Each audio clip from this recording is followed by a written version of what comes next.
This is the first time that I'm aware that an international NGO, a UN agency, and an asset manager have come together to form a partnership to deliver on the goals, specifically SDG 5 on gender equality.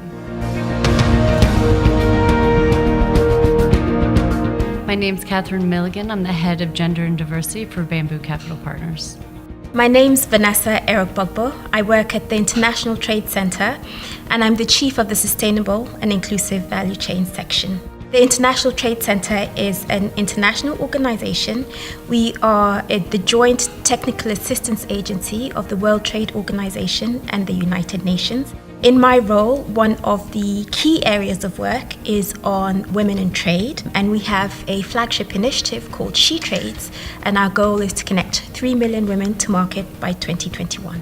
My name is Ayesha Khanna, and I'm the Managing Director of CARE Enterprises, which is a for-profit subsidiary of CARE, a leading global humanitarian and social justice organization that is celebrating its 75th year anniversary along with the United Nations this year. CARE has a presence in over 100 countries with gender justice experts working around the world. The CARE SheTrades Impact Fund is a $75 million debt and equity fund to provide stage-appropriate growth capital to SMEs promoting gender equality in South and Southeast Asia. When we started working on this fund, we realized that we could make even greater impact by broadening our focus. We work with a lot of SMEs that have female producers in their supply chains. We work with a lot of SMEs that have female workers in their factories. And we realized that by focusing on those SMEs, we could go beyond supporting female-led businesses to supporting more women in general in the business ecosystem. Well, this is a very exciting partnership. CARE has been testing and launching new market approaches to help alleviate poverty for decades. The CARE board had been talking about the next step in impact investing at the same time that Bamboo Capital Partners had been exploring what was going to be their next generation of funds.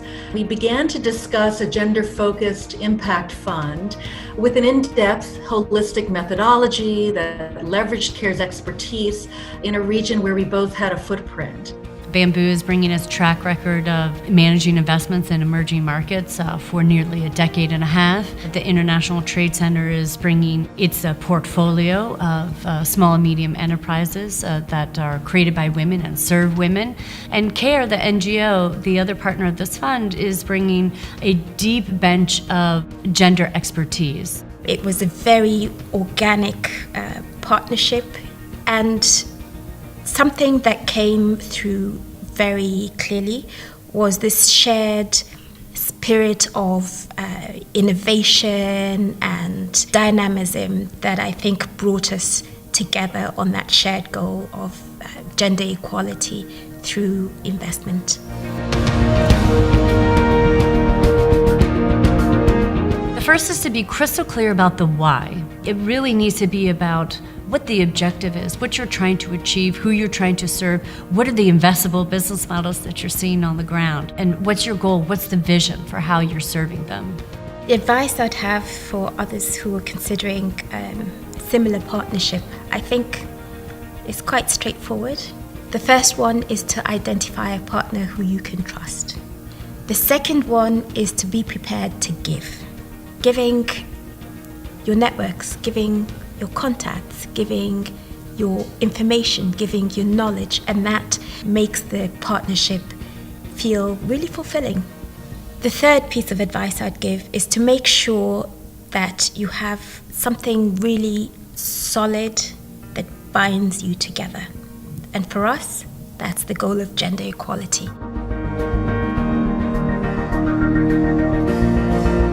We all acknowledge and recognize, sort of the need for partnerships to achieve the SDGs, and now in the time of COVID-19, that's more critical than ever. I think the finance industry and the development community have a lot to bring to each other and a lot to learn from each other. The private sector is looking for opportunities, but may not necessarily have the tools to deal with the market failures that SMEs face. And this is why bringing together the capital and expertise of the private sector, together with the ability of the international community to address market failures, as well as the overseas development assistance that's available to the international community, is incredibly important to unlock the capital that's needed to meet the SDGs.